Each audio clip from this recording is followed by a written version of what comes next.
responses. I'd like to introduce you to the tabletop privacy breach fire drill.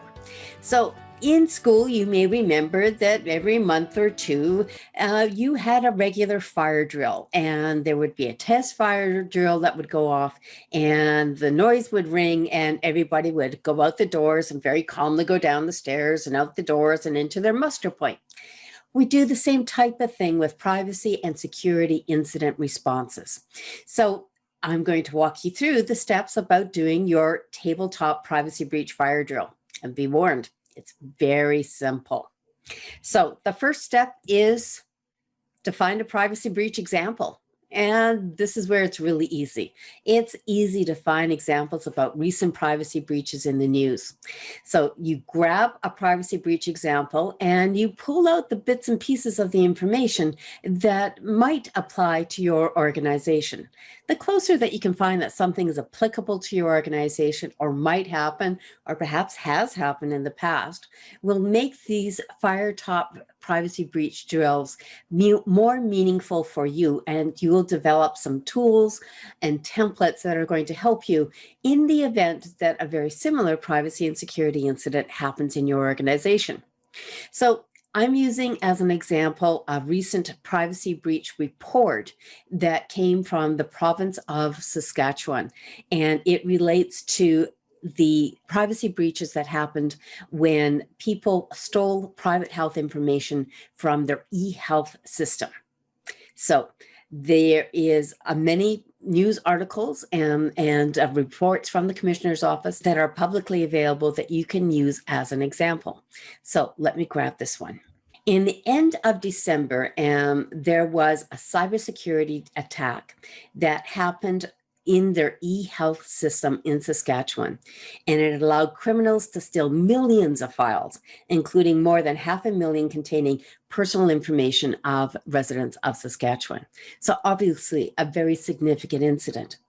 There have been a number of situations that contributed to this, and you can pick apart the news item to use it as examples for your fire drill tabletop exercise.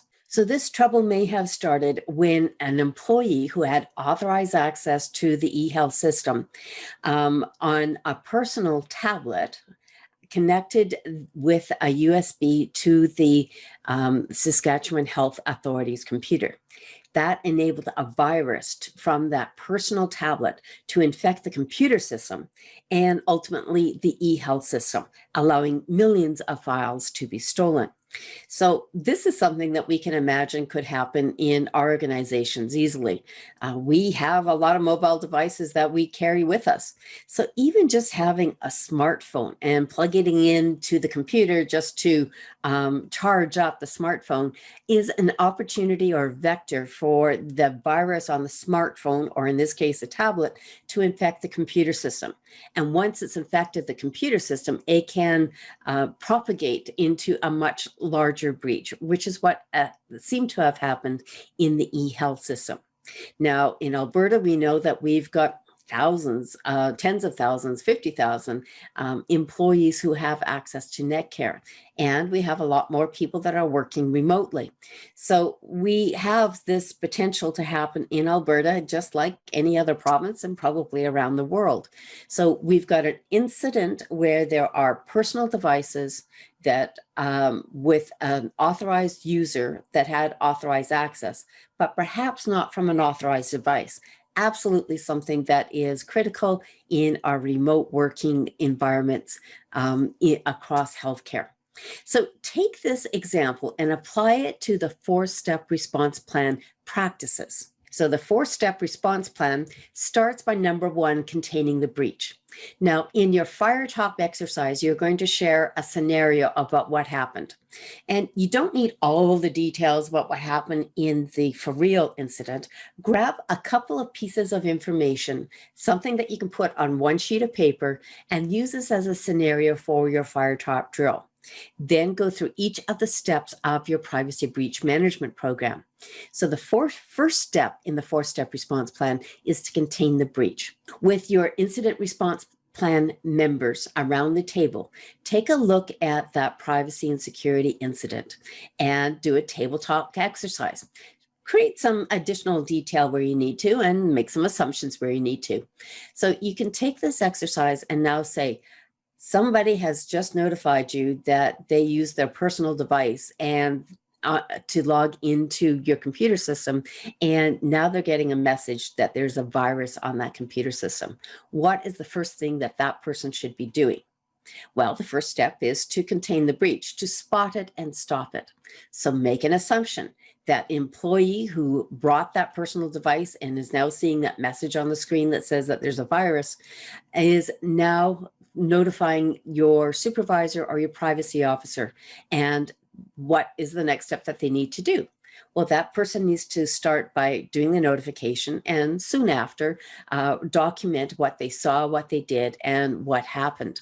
So that might be that first step, and they're going to notify the supervisor and the privacy officer. Step number 2 is to evaluate the risks. So in your tabletop exercise with the people around you, around that table, you're going to say, okay, who's the privacy officer? I'm the privacy officer. So what are my next steps? Well, I'm going to get our privacy breach form. I'm going to contact our computer network folks for support. And I'm going to do this, that, and the other step. So have them fill out the privacy breach form that you have in your organization. Pull out the copies of your policies and procedures to help you make sure that you are following your steps that you've outlined, and perhaps there's additional information that you want to add or examples that you want to include as part of your policy and procedure manual so that you can continue to grow and get that playlist or that playbook about what to happen if this happens in your organization. Then you're going to go through step number 3, doing the notification. Who are you going to notify? What does that notification look like? How do you have the forms? Do you have the template letters? How are you going to identify who's going to notify? Who is going to do the notification? What's the privacy officer going to do? What's the custodian or the trustee going to do? What is the CEO of the organization going to do? Who are they going to report to? And then step number 4 is managing that privacy breach and preventing it from happening again. And this is where you can get some real benefit out of this.